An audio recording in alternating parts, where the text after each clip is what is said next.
And last அந்த dance scene இருக்குல்ல, dance சீன்ல லாஸ்டா வந்து ஒரு இது இருக்கு, குரூப் போட்டோ எடுத்திருப்போம். ஆமா.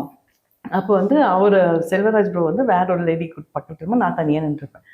உடனே அவர் திரும்பி நீ உன் பேர்கிட்ட தான் நினைக்கணும், நீ எதுக்காக போன அப்படின்னு சொல்லிட்டு.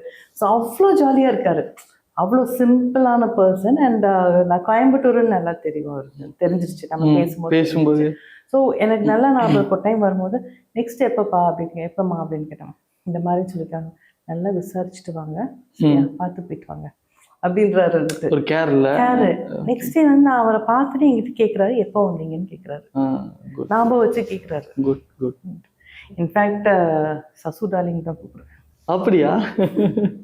அவர் வந்தானே சசு டார்லிங், ஆனா அவருக்கு தெரியாது. ஓகே, இதெல்லாம் கிடையாது, இதெல்லாம் நாங்க இதைதான் வைப்போம் தமிழ்லாவே.